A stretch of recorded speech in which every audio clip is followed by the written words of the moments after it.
What's the number one variable on your operation that you're probably not thinking of? We're going to talk about that on this episode of the Agronomy Answers podcast.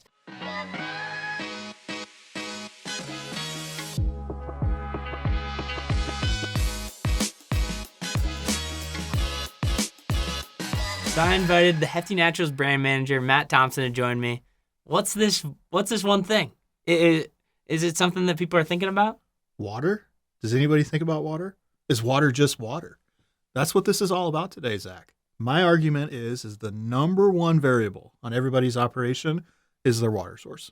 So what's the number one reason why you think that? Because I feel like there's a lot of reasons, but what's maybe the first thing that obviously we're using it in a lot of different cases. Right. So what's like the first thing that comes to mind? Yeah, so some people are using well water. Some people are connected to a rural water treatment facility, right? So initially for me, on the bio side, if I have a living organism, and we've talked about this in previous episodes, but if I have a living organism and I'm connected to rural water, chlorine's number one job is to kill microorganisms. So that's a huge issue.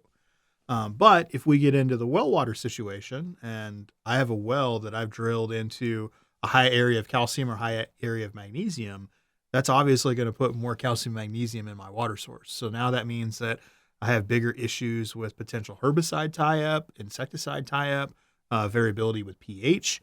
All of these issues fall into anytime we put water into a spray tank and we make that application across the field for whatever we're applying, that's a variable that we have to deal with.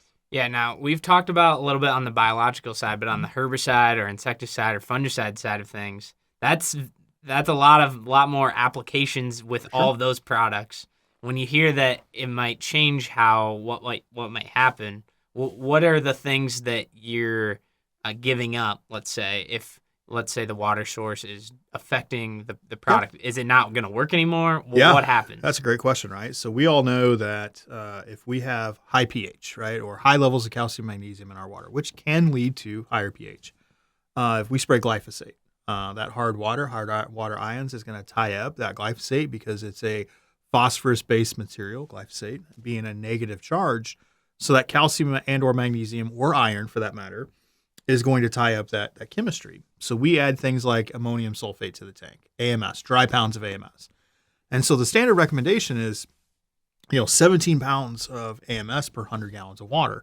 Now you can go down to 8.5 pounds, and some folks will go lower than that, but on average, you'll see 17.5 pounds per 100 that goes into that tank.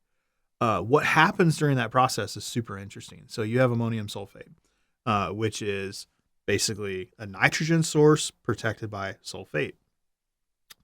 Put that into the tank. That sulfate is a negative charge. It loosens its bond to nitrogen. The nitrogen is no longer protected.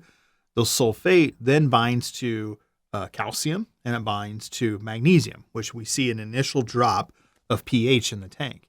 But as you look at pH 20, 30, 40, 60 minutes later, that pH starts to come back up. Why? Because that calcium binds to the sulfate and create calcium sulfate, and you create magnesium sulfate. These are, in general terms, gypsum and Epsom salt. So you basically have that ability now. The nitrogen is no longer protected. It's gone. The sulfate's done its job by protecting or tying up the calcium magnesium. But it still has a pH variability. So there are some other products in the market that we like that will help with AMS. We still need AMS in the tank, but there's a tremendous variability of pH and how long pH can hold into play without you seeing pH go back up. So it's kind of almost like a Band-Aid effect on the pH. It's not something that's going to last the whole time. Obviously, there's other things that AMS will do that helps in the tank for things, but it's not just a pH play in that sense. What you're trying to get it down, but what are you trying to get it down to is the question. And pH and what will bring it down to that, and what are you trying to have it at for different products like fungicides or herbicides? So we've done testing in the past. You can go out, capture rainwater, right?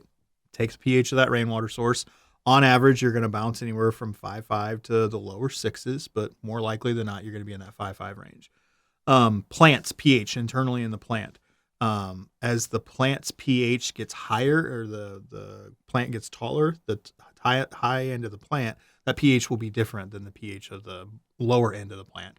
And that gives us that suckability or drawability of the vascular system to move things within the plant. It's based on the pH variability in the plant. We try to target when we're spraying herbicides, insecticides, fungicides, we want to see a pH in that 5 to 6 range. It's kind of hard just to throw that general number out there because if growers have super high levels of calcium magnesium in their water, it's going to be much harder for them to pull that pH down because of all the positive charges that are associated with calcium, magnesium, and iron. So growers, if they've got that super high level of calcium, magnesium, or iron in their water, and our standard rate may be 8 ounces per 100 of a particular product, it might work for one grower, it might not work for the other, right? So it's kind of a moving target because pH is so closely tied to the level of positive charges in that water source. So ultimately, our goal, whether you're using a citric acid or a product for maybe spray tech or a product in our portfolio called, Waterite, they all have their fits. And I think there has to be a lot more education and a lot more research done with these products to show growers that, some work really, really well in these situations, some work better in these situations. But ultimately, pH is a very important topic to have. And it all ties back to what we call half-life. Okay. So depending on the pH of your water source in the tank will dictate how long that chemistry will stay active. Okay.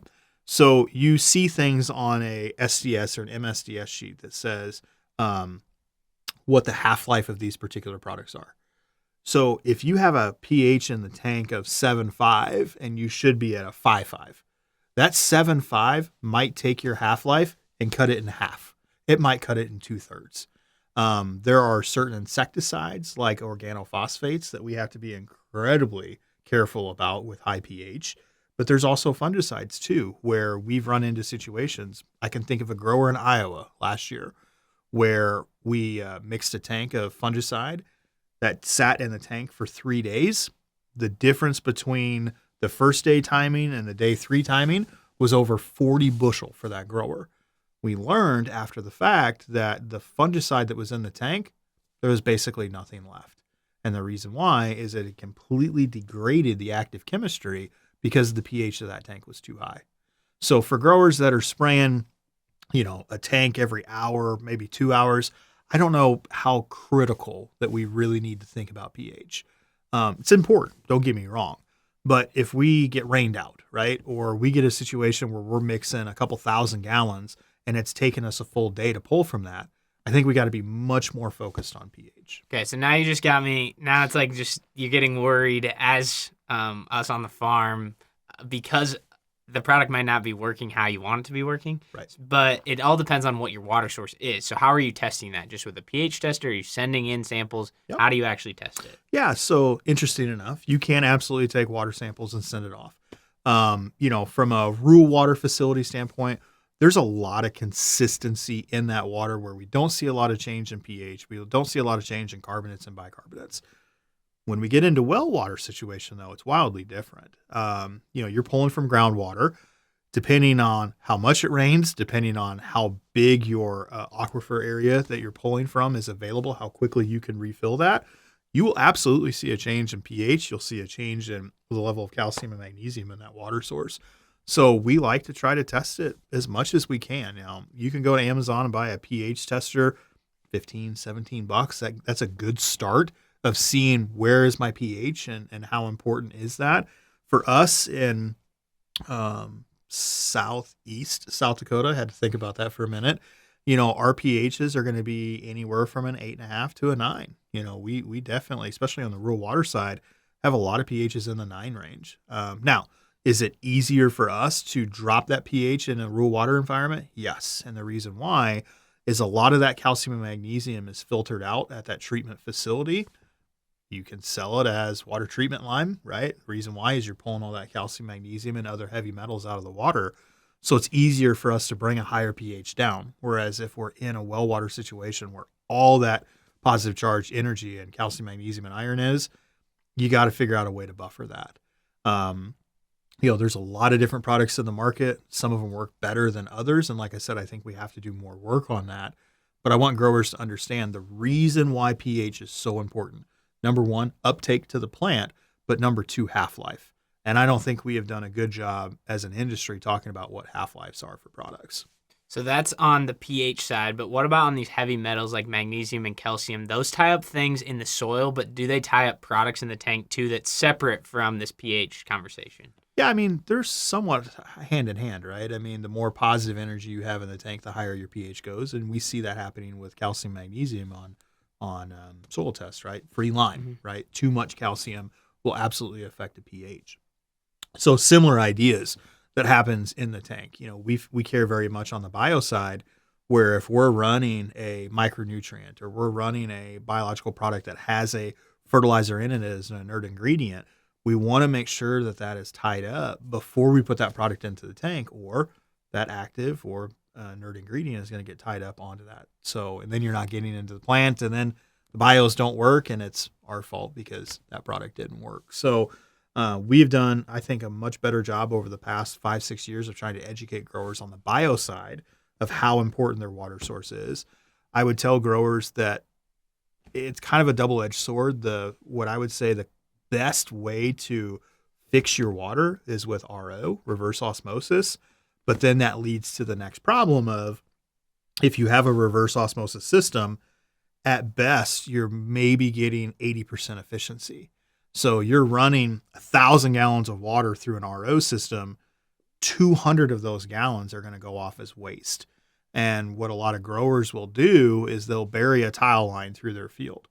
Well, you've now just taken every ounce of bad out of that water source to give you a really good, clean 800-gallon water source to use. But that 200 gallons is now supercharged with all your calcium, all your magnesium, all your heavy metals. And over time, in that tile line is just going to be a crazy high-level buildup of all this negatives that you've just taken out of the water. So I think we have to be very cognizant of that. I mean, RO systems can be very expensive for the amount of water that we need. You know, you can go buy a cheap RO system that might give you 4 or 5 gallons an hour, but that's nowhere to what you need for a large operation. And now you're starting to talk about being in that $20, $30, maybe $40,000 for an RO system. But when growers start to realize how important their water source is, in some cases, it might be worth a conversation. Now, for many other cases, a lot of these watering conditioning products that are in the market, some of the products that we have in our portfolio, they're a Band-Aid. They fix the problem for when that herbicide or when that fungicide or when that biological product is in the tank. Once it's out of the tank and it's in the plant, it becomes much less of a concern. Mm-hmm. So there's a lot of more things to think about, but just kind of like overall, if you are out going to spray and you haven't treated your water, haven't checked your water, basically number one is either test it or look at tests that are done in your water. And then from there, that's where you would figure out which product might work for you. Absolutely. Working with a consultant, working with one of our folks, working with somebody else in the industry. There's becoming more knowledge around this. I think as a whole, this industry still has to do a lot more, but there are more and more products coming into the marketplace specifically for this. And, when you think back to when a basic manufacturer is developing a new herbicide, a new fungicide, a new insecticide, it's done in a lab setting, right? That lab setting, the one thing that's not variable for them is their water. It is consistent every single time. And whether it's a 5.5 pH or, it's reverse osmosis, whatever, distilled water, that is guaranteed to be the same every single time in the lab setting because it cannot be a variable. But then we take it to the field. And what happens? That water is our number one variable because no one grower has the same water source. Maybe if you're on a rural water facility, rural water treated water, maybe in that scenario, one neighbor to the other could have the same water. But if a well to a rural water or well to well, those water sources are not the same. And so everybody's plan to approach how you attack pH likely is going to be different. It's not going to be, the standard recommendation of, hey, we're going to go run 30 ounces of Power Max 3 on this field and go spray millions of acres to go kill weeds. Everybody's going to be in that different environment because the variable is different for them with their water source. So is there anything else that you have to be aware of? Everything's going to be different. That's number one. But is there anything else as you're looking to maybe incorporate some of these water conditioning products or pH adjusters on your farm? Is there anything else that you need to watch out for besides just making sure whatever product, if you need one, is the right fit for your farm?